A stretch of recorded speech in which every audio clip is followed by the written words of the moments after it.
जुड़ी थे like on एमा ही चैट है कोनो भी करही तो एगर ही चैट जैसे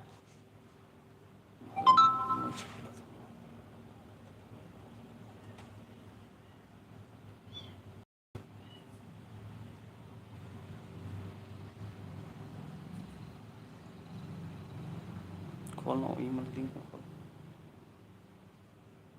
मैंने खोला था।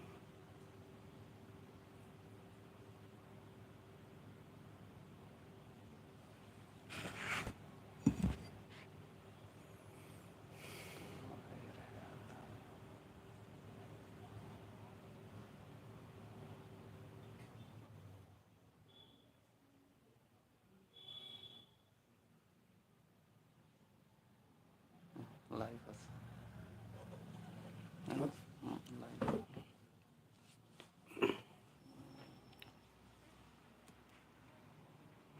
चैट में कुछ लिखा था लेकिन चैट में लाइट पे देख लाइट में बढ़ा देंगे टाइमिंग मिला।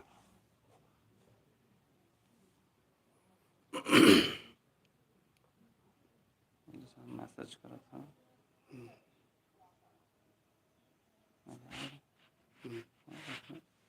चैट करी देवा में रही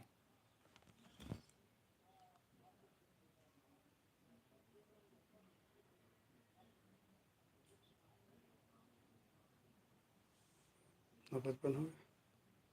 चलो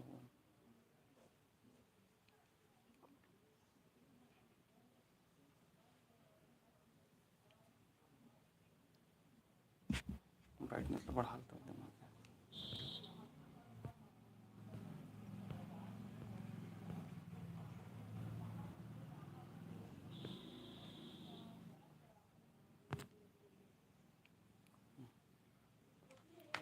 मेरी आवाज़ आ रही है क्या करके चलो आगे हेलो, मेरी आवाज़ आ रही है आप तक? चैट करेंगे।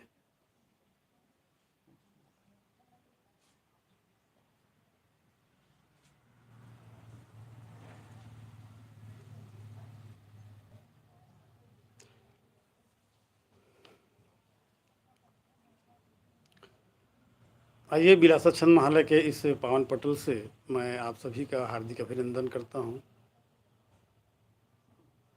विरासत छंद महालय के प्रधान देव परम सद्गुरु महागणपति के पावन चरणों को, महाभगवती के पावन चरणों को सादर प्रणाम करते हुए आज की कक्षा की शुरुआत करते हैं। यूट्यूब चैनल के इस लाइव कार्यक्रम में आप समस्त छंद साधकों का बहुत बहुत हार्दिक अभिनंदन, सादर स्वागत। आज हम एक नई विधा पर एक नई कक्षा के साथ आपके समक्ष प्रस्तुत हुए हैं। अभी तक हमने मापनी युक्त छंदों की कक्षाएं ली थी और आप सभी ने उस पर अपनी काफ़ी उत्कृष्टता भी प्रदर्शित की है। इसके लिए आपको बहुत बहुत धन्यवाद कि आपने अपनी पूरी सजगता के साथ, पूरी तल्लीनता के साथ इन सभी मापनी युक्त छंदों का आपने सृजन किया है। आज हम मापनी मुक्त छंदों की श्रृंखला में एक छंद आपके बीच रख रहे हैं और इस छंद का एक विधा पर प्रयोग हम किस तरह से कर पाते हैं इस पर भी प्रकाश डालेंगे। और ये विधा है गीत। जी हाँ, गीत कैसे लिखें। गीत के बारे में जब हम अध्ययन करते हैं तो पाते हैं कि गीत किसी हृदय के उद्दीप्त भाव की एक मर्यादित अविरल धारा है जो हृदय पर स्पंदित होती है और मुखड़ा ही इसका उद्गम है। मुखड़ा यानी कि एक शुरू के शब्द जिस पर हम अपने भाव को केंद्रित करते हैं और उस उद्गम स्थल से जब हम आगे जाते हैं तो अंतरा हमारा मनोरम घाट है जहाँ पर हम अपने आप को प्रस्तुत कर पाते हैं और फिर उसके बाद और जब क्रमशः हम आगे बढ़ते हैं तो एक पूरक पद हमें प्राप्त होता है, जो एक तटबंध के रूप में प्रस्तुत होता है, जिसका प्रवाह अनंत सागर में विलय होना है। इस तरह से हम हृदय के स्पंदित भावों को अगर लिख पाएँ किसी नियम पर, किसी विधान पर, और उसमें भाव प्रवणता हो, एक भाव की क्रमबद्धता हो, तो इसे हम गीत कहते हैं। गीत बहुत ही सरस और बहुत ही मनोहारी एक सृजन है, जो हृदय पर उत्पन्न होने वाले रसों को प्रदीप्त करता है, उसे जागृत करता है, सुनने वाले को आह्लादित करता है और उसे अपने भावों पर भी समेटने की कोशिश करता है। आइए इस गीत विधा के बारे में हम कुछ जानें। ये गीत विधा वास्तव में एक हृदय की दशा है। जब हम किसी भी रस पर जब अपने आप को रखने की कोशिश करते हैं तो यूं ही हमारे मनोमस्तिष्क पर कुछ शब्द आते हैं, कुछ लय आते हैं, कुछ भावों को हम अपने शब्दों पर कहने की कोशिश करते हैं।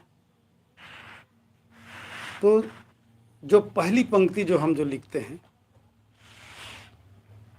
ये पहली पंक्ति ही मुखड़ा कहलाते हैं। यानी कि गीत के शिल्प पर अगर हम ध्यान दें तो गीत का जो पहला आवश्यक तत्व है वो है मुखड़ा। मुखड़ा के बारे में जानें कि मुखड़ा 2 पंक्ति का या 4 पंक्ति का हो सकता है, जो समान लय के भी होते हैं और कभी कभी भिन्न लय के भी होते हैं। मुखड़ा प्रायः 1 से लेकर 4 पंक्ति पर लिखी जाती है और मुखड़े पर हम किसी छंद को आरोपित करते हैं, या हम छंद मुक्त भी मुखड़ा लिख सकते हैं और छंद युक्त भी मुखड़ा लिखे जा सकते हैं।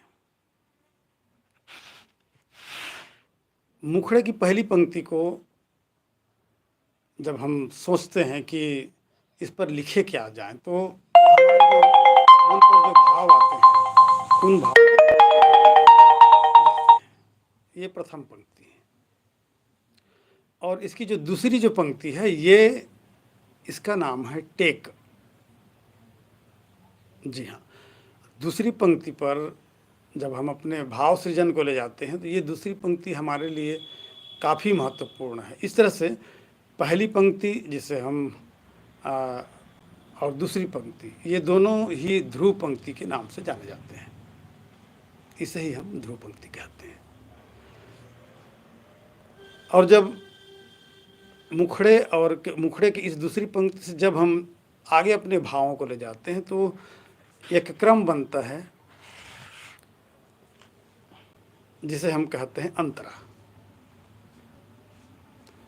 अंतरा पर जब हम प्रवेश करते हैं तो अंतरा को यूं ही नहीं लिखे जाते। अंतरे के अपने एक विधान है, एक लिखने का शिल्प है। जिन छंदों पर हमने मुखड़े को लिखा है उसी छंद पर हम अंतरा को भी लिखते हैं। और गीत के अंतरे 2 या 2 से अधिक होते हैं और प्रत्येक अंतरे में प्रायः 3 या इससे अधिक पंक्तियां होती हैं। कम से कम 3 पंक्ति अवश्य रखें।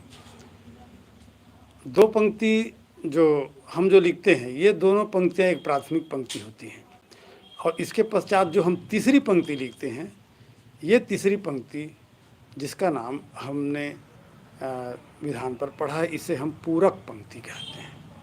यानी गीत का जो चौथा जो शिल्प का जो लक्षण है, ये है पूरक पंक्ति। और पूरक पंक्ति अंतरे की अंतिम पंक्ति को ही पूरक पंक्ति कहते हैं। और इस पूरक पंक्ति को जब हम मुखड़े की दूसरी पंक्ति जिसे हम टेक कहते हैं, इस पर जब हम जोड़कर जब गाते हैं, यानी कि पूरक पंक्ति के पश्चात ये विधान है कि टेक की पंक्ति को हम लें। इस तरह से गीत के एक मुखड़े का सृजन होता है। याद रखें कि अंतरे की जो ऊपर की 2 पंक्ति या ऊपर की जो 4 पंक्ति हैं ये समान लय के होते हैं, और कभी-कभी ऊपर की 2 पंक्ति और तीसरी और चौथी पंक्ति में असमान लय होते हैं। ये सृजनकार की क्षमता पर निर्भर करता है। लेकिन सामान्यतः हम गीत की 2 पंक्ति सामान्य लय पर रखते हैं, और तीसरी पूरक जो पंक्ति होती है इसे हम एक तुकांत रखते हैं, जो कि हमने मुखड़े पर रखा है, एक सम तुकांत यहाँ से। इस तरह से ये हुए पूरक पंक्ति। अब 5वां जो शिल्प का जो विधान है ये है तुकांत। तुकांत की आवश्यकता होती है, मुखड़े पर आपको 2 तुकांत चाहिए जो आपके मुखड़े के भावों को स्पष्ट और सरल और सुबोध करके लिखे जा सकें और कह सकें। आपकी भाव प्रवणता इतनी मजबूत हो कि सामने वाले आपके मुखड़े पर ही बंध जाए। आपके केंद्रीय भाव इतने सबल और इतने बलिष्ठ हों और इतने सरस हों कि सुनने वाला इस मुखड़े पर ही अपने आप को बंधा हुआ सा महसूस करे।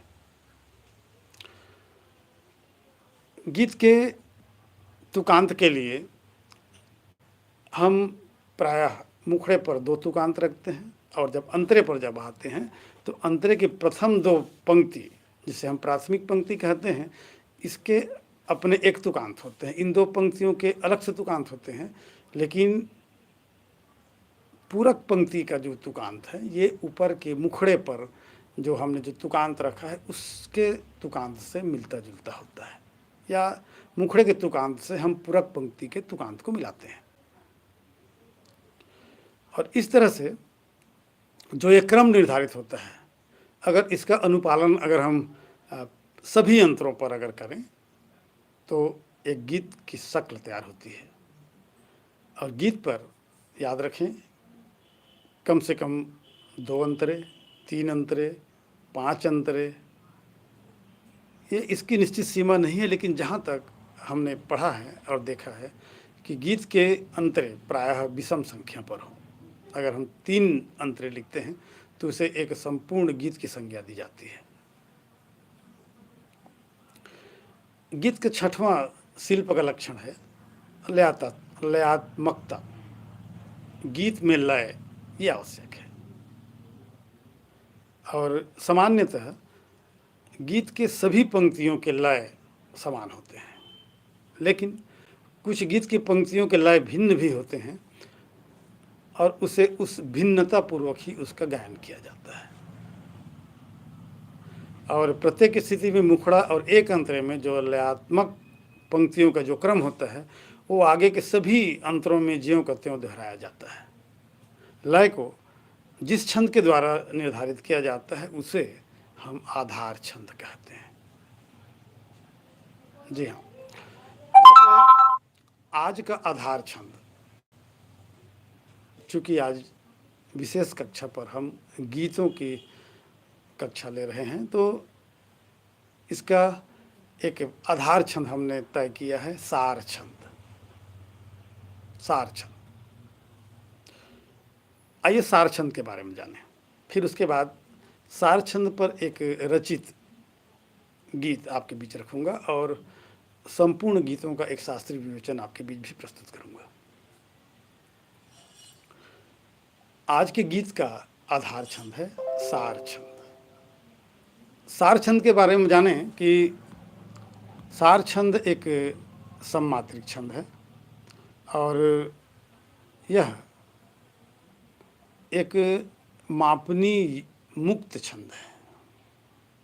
जी हाँ, सार छंद एक मापनी मुक्त छंद है। इसकी मापनी नहीं होती, सिर्फ मात्राओं का निर्धारण होता है। ये जाने कि ये 28 मात्रा का छंद है और 28 मात्रा के इस छंद का अपना एक विधान है कि इस पर 16 और 11 पर यति होती है। 16-12 के इस यति पर हमने पदांत पर 2 दीर्घ रखा है, यानी छंद शास्त्र पर सार छंद के पदांत पर 2 गुरु आवश्यक है।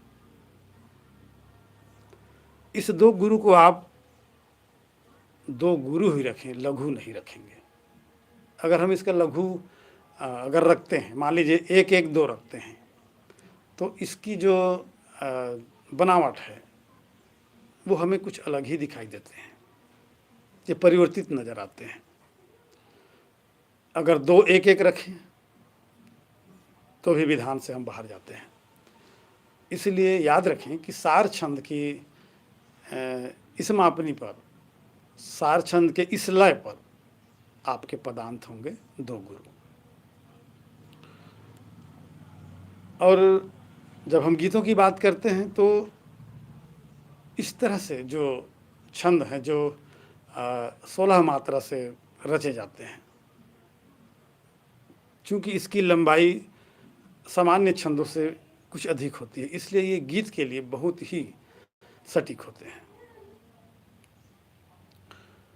आप जानते हैं कि 16 मात्रा का चौपाई छंद होता है, और इस 16 से जब हम आगे जाते हैं तो 16 6, 16 7, 16 8, 16 9, 16 10, 16 11, 16 12, 16 13, 16 14, 16 15, 16 16, ये 32 मात्रा तक हम इसका विस्तार देखते हैं, और इस पर गीत भी लिखे जाते हैं।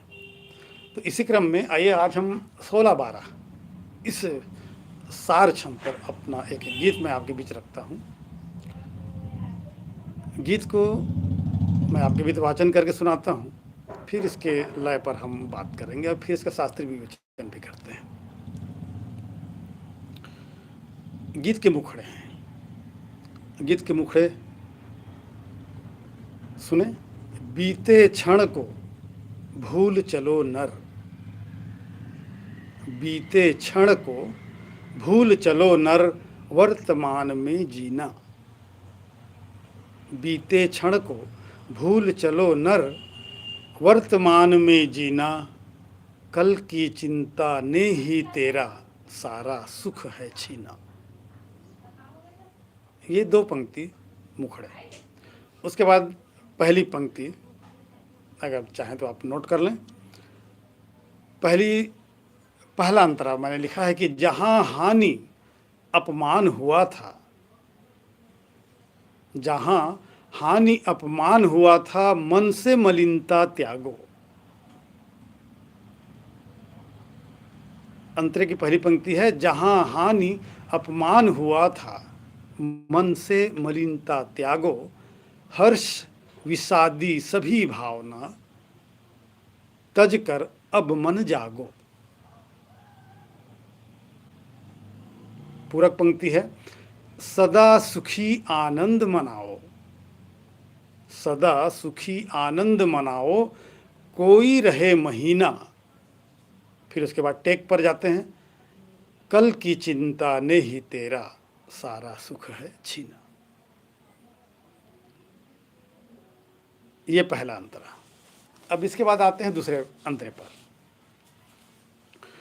दूसरा अंतरा लिखें कि कभी आत्मशोधन भी करना, कभी आत्मशोधन भी करना, चिंतन के स्वर साधो। कभी आत्मशोधन भी करना, चिंतन के स्वर साधो। समय किसी का मित्र नहीं है, गांठ बांध कर राखो।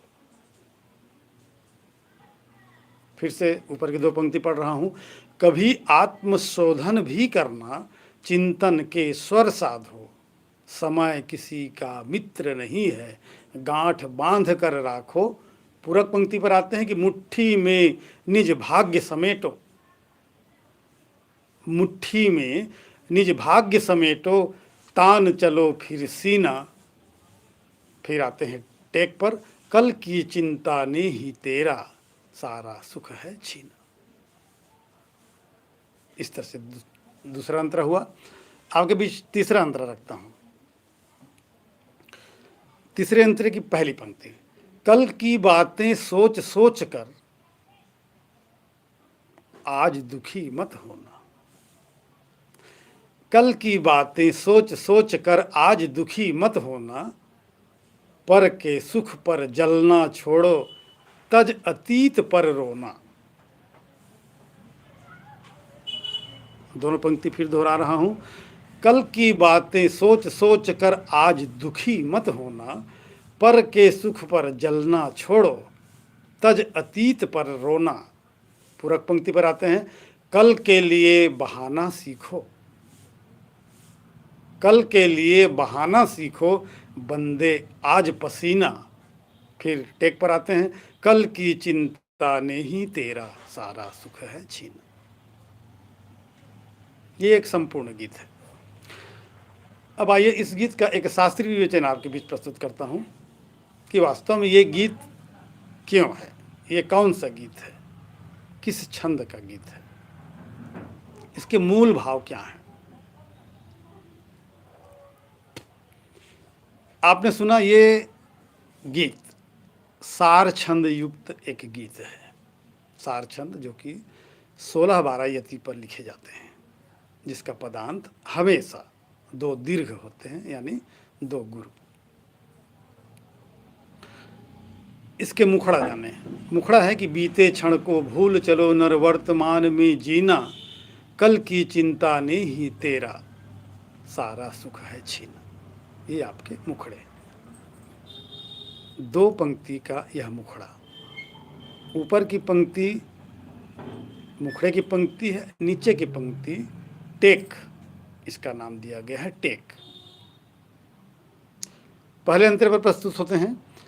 पहला अंतरा, जहां हानि अपमान हुआ था मन से मलिनता त्यागो, हर्ष विषादी सभी भावना तज कर अब मन जागो,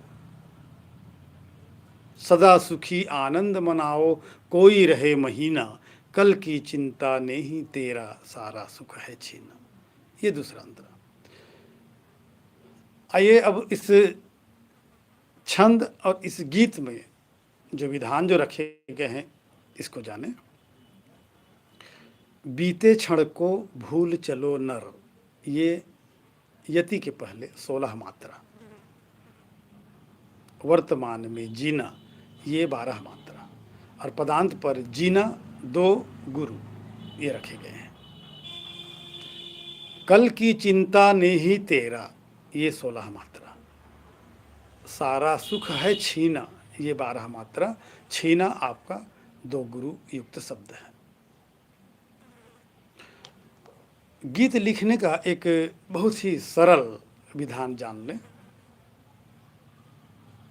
हम शब्दों की बुनावट, शब्दों की रखावट कुछ इस तरह से रखें कि वो लय को प्राप्त हो, वो लय भंग न हो। इसके लिए एक सरल सा तरीका आप लोग जानें कि जिस तरह से विषम शब्दों पर जब हम जाते हैं, विषम शब्दों का जब हम या विषम मात्राओं का जब हम प्रयोग करते हैं पंक्ति पर, तो उस एक विषम के बाद में अगर हम सम शब्दों का अगर प्रयोग करते हैं तो वहाँ हमें लय भंग होते हुए दृष्टिगोचर होते हैं। इसीलिए छंद के मर्मज्ञों ने, छंद शास्त्र के ज्ञाताओं ने, महर्षि पिंगल ने एक विधान दिया जिसको हम दोहे पर लिखते हैं। ये विधान काफ़ी महत्वपूर्ण है और अगर इस विधान को अगर आप जान लें तो गीत के लय भंगिता से आप सदैव बचे रहेंगे। ये मैं आपसे वादा करता हूं। आपके गीत कभी लय भंग नहीं होंगे, यानी आप हमेशा लय पर ही लिखेंगे। इसका एक सूत्र जाने कि विषम विषम सम, अगर आप ऐसा करते हैं, चूंकि विषम के बाद फिर से विषम हमने रखा, 2 विषम को अगर हम जोड़ते हैं तो एक सम संख्या का निर्धारण होता है। जैसे 3 धन 3 बराबर 6, लेकिन इसको और लय पर प्राप्त करने के लिए एक द्विकल और रखें। 2 द्विकल अगर हम रखते हैं, द्विकल एक रखते हैं, तो ये हमारे पास प्रस्तुत होता है 8 मात्रा, जो कि पूर्ण रूप से समकल है। और इस तरह से हम लय भंग से पूरी तरह से मुक्त हो जाते हैं। और इसी के प्रयोग अगर हम गीतों पर करते हैं तो हमारा गीत हमेशा लय से मुक्त होगा, लय भंग से मुक्त होगा। जैसे अंतरे पर देखें, इसी का प्रयोग किया गया है कि जहां हानि अपमान हुआ था, इस पंक्ति को गहराई से तौलें। जहाँ ये आपका त्रिकल युक्त शब्द है, हानि ये त्रिकल युक्त शब्द है, और उसके बाद अपमान, अप ये 2 मात्रा। तो हानि जहाँ 3 मात्रा, हानि 3 मात्रा, और अप, इस तरह से 3 3 2 का प्रयोग हमने किया है और हमने लय को प्राप्त किया। फिर इसके बाद देखें, अपमान का मान हुआ था, 3 3 2, इस तरह से एक अष्टकल का हमने प्रयोग किया। और अगर पूरी पंक्ति को, यति के पहले की पूरी पंक्ति को अगर हम योग करें तो 8 धन 8 बराबर 16। ये सूत्र आप लिख लें। 16 मात्रा के पंक्ति का निर्धारण करने का बहुत ही सरल सा एक ट्रिक आपके बीच रख रहा हूँ। 3 3 2 3 3 2 3 3 2 यानी कि 8 मात्रा, फिर उसके बाद 3 3 2 यानी ये फिर से 8 मात्रा और बराबर 16 मात्रा। इस तरह से अगर आप लिखते हैं, कभी भी आप लय भंगिता को प्राप्त नहीं होंगे, निरंतर आप लय पर ही रहेंगे। और कभी किसी पंक्ति पर, चाहे गीत हो या मापनी मुक्त कोई भी सृजन आप करें, मापनी मुक्त कविता अगर आप करते हैं, जैसे 16 7, 16 10, 16 15, 16 16, कोई भी 16 या कोई भी 12 मापनी मुक्त अगर हम सृजन कर रहे हैं, तो वहाँ पर एक बात हमेशा याद करें कि अगर हम त्रिकल का एक प्रयोग करते हैं तो उसके साथ एक और त्रिकल का प्रयोग करें और उसके बाद एक द्विकल रखें। इस तरह से हम वहाँ पर अपने लय को स्थापित कर पाने में सक्षम हो पाते हैं। ये प्रयोग यहाँ पर किया गया है कि जहाँ हानि अपमान हुआ था, ये 16 मात्रा है। इसको हम मापनी पर अगर लेने की कोशिश करते हैं कि 3 3 2 3 3 2, मन से मलिनता त्यागो, मन से मलिनता त्यागो ये 12 मात्रा है, और त्यागो ये आपका 2 गुरु। यहाँ पर भी देखें कि मलिनता एक षटकल है, मली ये त्रिकल, नता ये त्रिकल, फिर उसके बाद फिर द्विकल रखा गया है त्यागो का या लेकर। इस तरह से यहाँ भी लय प्राप्त किया गया है। ये मूल मंत्र जाने, जब आप गीत लिखते हैं तो हम अपने शब्दों के प्रयोग में अगर विषम संख्या का प्रयोग कर रहे हैं तो उसको सम बनाना सीखें। अगर हमने सम बनाना सीख लिया तो ये तय है कि आपके गीत हमेशा लय पर ही लिखे जाएंगे। उस पर कोई भी सुर, कोई भी ताल पर अगर हम गाएं तो वो लय के बाधिता जो भाव है, इससे आप हमेशा के लिए मुक्त रहेंगे। दूसरे अंतर पर आते हैं। दूसरा अंतर पर भी यही प्रयोग की कभी आत्म, ये त्रिकल त्रिकल हुआ। उसके बाद शोधन, शोधन का एक 2 मात्रा लें, सो, कभी आत्म सो, ये 3 3 2 हुआ। धन भी करना, 2 2 4 2 6 2 8, ये समकल मात्रा मैंने रखा है और शुरू में विषमकल मात्रा को सम बनाया है। जैसे 3 3 2 धन 4 4, 8 धन 8 बराबर 16। ये कभी आत्मशोधन भी करना, ये 16 मात्रा हुए। चिंतन के स्वर साधो, ये आपके 12 मात्रा। साधो आपका 2 गुरु का नियमित रूप से पालन किया गया है। नीचे की पंक्ति पर आते हैं कि समय किसी का मित्र नहीं है। यहाँ भी 3 3 2 धन 3 3 2 बराबर 16 मात्रा। गांठ बांध कर राखो, गांठ त्रिकल, बांध त्रिकल, कर ये आपका 2 मात्रा। इस तरह से यहाँ भी इस 12 मात्रा में भी 3 3 2 का पालन किया गया है। राखो ये आपका 2 गुरु है जो कि अनिवार्य है। उसके बाद पूरक पंक्ति पर आते हैं कि मुट्ठी में निज भाग्य समेटो, मुट्ठी में निज 4 4, ये आपके 8 मात्रा हुए। और उसके बाद के 8 मात्रा को मैंने प्रयोग किया है, देखें जरा गौर से। मुट्ठी में निज ये आपके 8 मात्रा, उसके बाद त्रिकल का प्रयोग किया गया, भाग्य त्रिकल, और समेटो ये आपका पंचकल है, जो कि समय आपका त्रिकल और टो आपका द्विकल। इस तरह से एक अष्टकल का प्रयोग किया गया। जिस तरह से मैंने कहा कि त्रिकल का प्रयोग करें, उसके पश्चात पुनः एक और त्रिकल का प्रयोग करें, फिर उसके बाद एक द्विकल, ऐसा इस पंक्ति में भी आप देख सकते हैं। इस तरह से इस पंक्ति पर भी 16 मात्रा रखे गए हैं। मुट्ठी में निज भाग्य समेटो, फिर तान चलो फिर सीना। यहाँ पर भी संयोजन को देखें कि 3 3 2 गांठ, तान चलो फिर ये आपका 3 3 2 8 मात्रा, और सीना ये आपका 4 मात्रा, 2 गुरु। इस तरह से यहाँ पर भी 12 मात्रा हो गए। 16-12 का ये क्रम यूं ही चल रहा है। आगे अब तीसरी पंक्ति पर आते हैं। कल की बातें सोच सोच कर, कल की बातें ये आपका 8 मात्रा, सोच सोच कर 3 3 2 बराबर 8 मात्रा। इस तरह से यति के पहले हमने 16 मात्रा रखा। आज दुखी मत होना, आज त्रिकल, दुखी त्रिकल, मत ये आपका द्विकल, ये 8 मात्रा, और होना ये आपका 4 मात्रा। 8 धन 4 बराबर 12 मात्रा। यहाँ भी पदांत पर 2 गुरु हैं।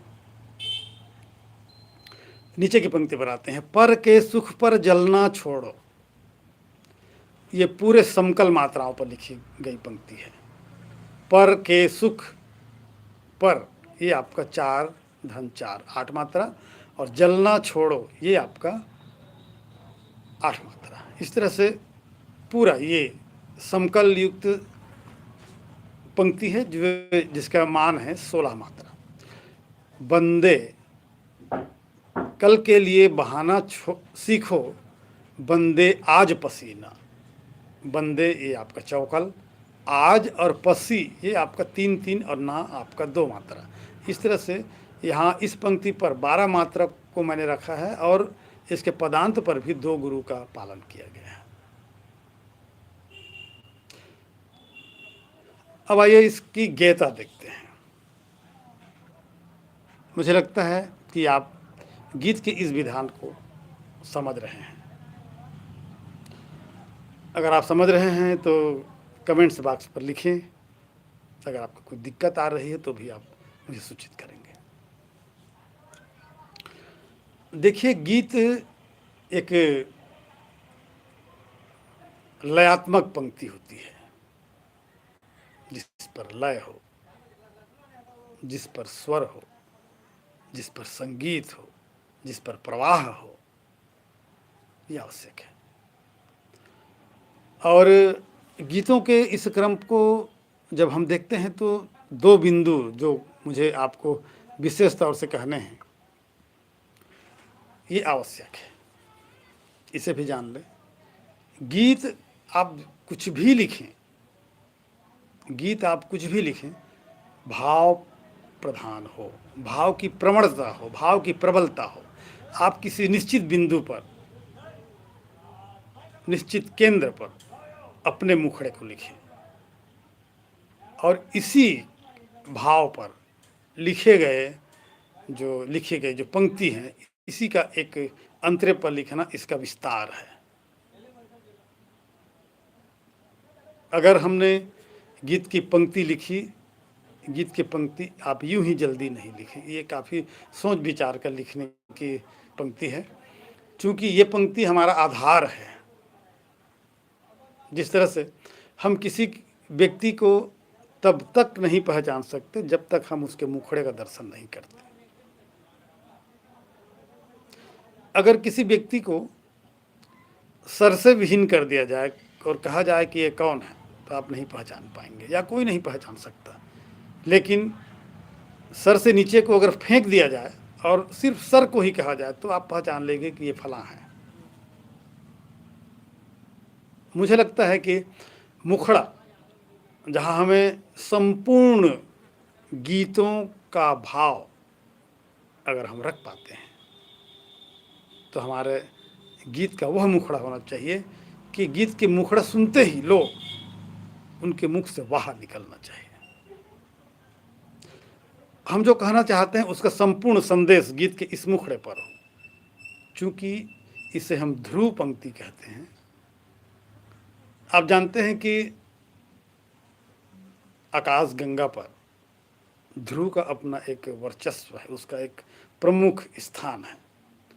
ध्रुव कहना यानी अपने आप में एक विशालता का सूचक है। वैसे ही ध्रुव पंक्ति का अगर हम निर्माण करते हैं तो उसमें हमारे मन के समस्त भाव, जो हमारा उद्देश्य है कहना, वो सारे उद्देश्य वहाँ पर निहित होने चाहिए। और अगर हम इस तरह से किसी गीत के भावभूमि पर अगर हम रचते हैं तो मुखड़े की भूमिका निश्चित होती है, और इसे कुछ इस तरह से रचा जाता है कि जिससे गीत के जो विषय वस्तु, इसको जानने की जिज्ञासा उत्पन्न होती है। इसमें उस पंक्ति के जब हम विस्तार करते हैं, टेक के रूप में जब जाते हैं, तो इसके जो भावात्मक तालमेल है, ये प्रत्येक पंक्ति पूरक पंक्ति से जुड़ते हुए महसूस होते हैं। इस तरह से पाठक और श्रोता उसकी उस भावभूमि में जब उतरता चला जाता है और समापन होते होते उस भावभूमि में इतना डूब जाता है कि उसे एक उत्तम गीत का संधान दिखाई देता है।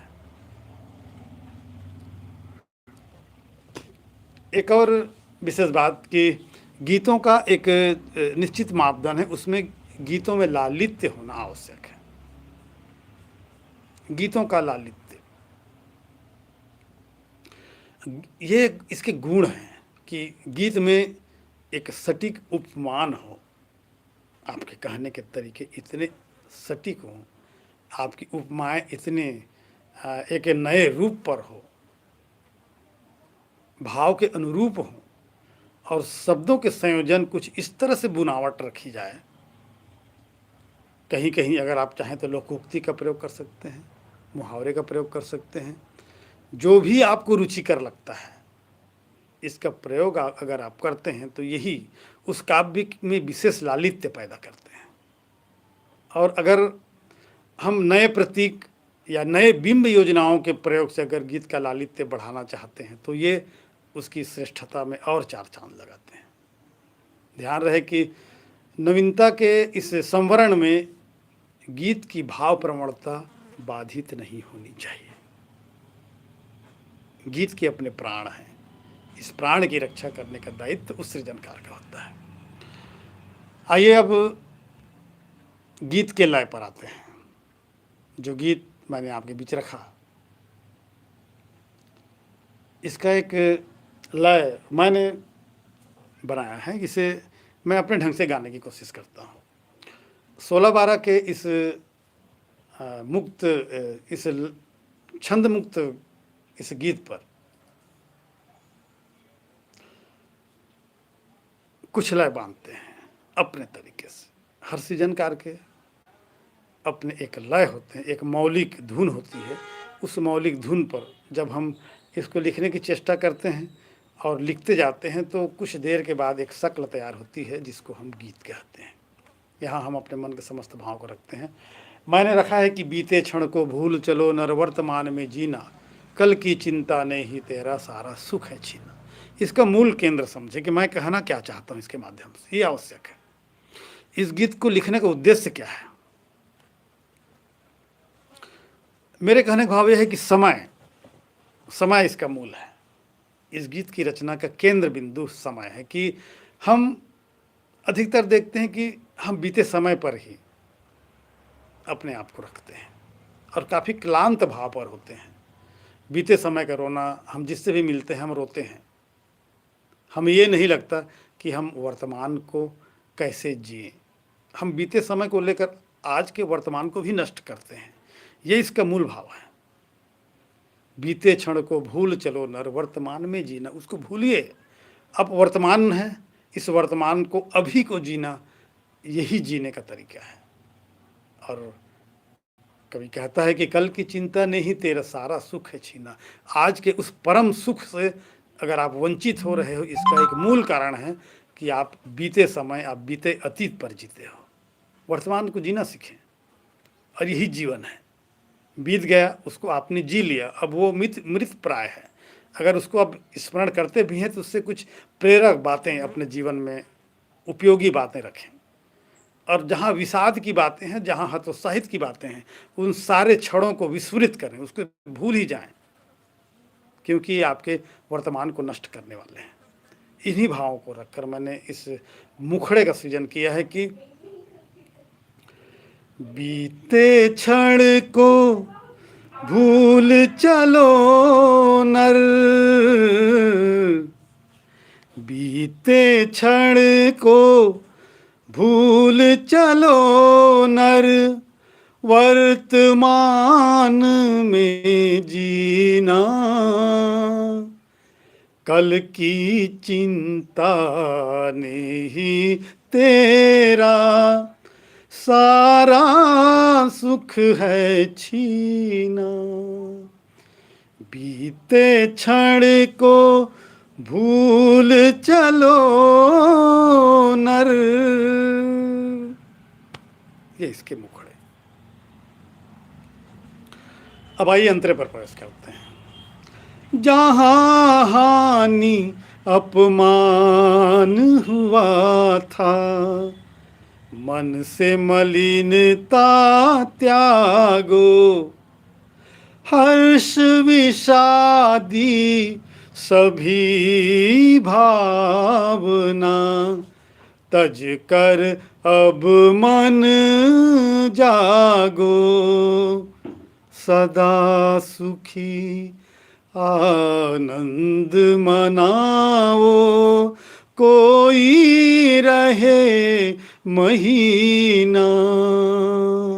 बीते क्षण को भूल चलो नर, वर्तमान में जीना, कल की चिंता ने ही तेरा सारा सुख है छीना। दूसरा अंतरा। कभी आत्म शोधन भी करना, चिंतन के स्वर साधो, समय किसी का मित्र नहीं है, गांठ बांध कर राखो, मुट्ठी में निज भाग्य समेटो, मुट्ठी में निज भाग्य समेटो, तान चलो फिर सीना, कल की चिंता ने ही तेरा सारा सुख है छीना। बीते क्षण को भूल चलो नर। तीसरा अंतरा आपके बीच रखता हूं। कल की बातें सोच सोच कर आज दुखी मत होना, पर के सुख पर जलना छोड़ो, तज अतीत पर रोना, कल की चिंता कल के लिए बहाना छोड़ो, कल के लिए बहाना छोड़ो, बंदे आज पसीना, कल की चिंता ने ही तेरा सारा सुख है छीना। बीते क्षण को भूल चलो नर, वर्तमान में जीना, कल की चिंता ने ही तेरा सारा सुख है छीना। उसके बाद मैंने एक पंक्ति रखी, बंधु रे साथी रे, बंधु रे साथी रे। ये इस तरह से गीत पूर्ण हुआ।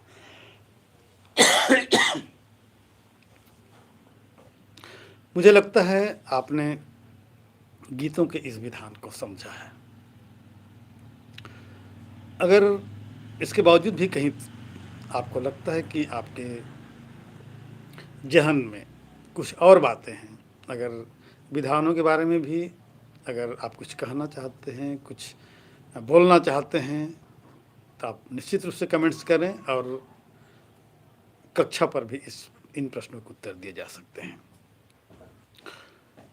आइए, चूँकि अब समय अपनी गति पर है, हम अपनी प्रवाह पर हैं, गीतों का क्रम लगभग अब समाप्त होने को है।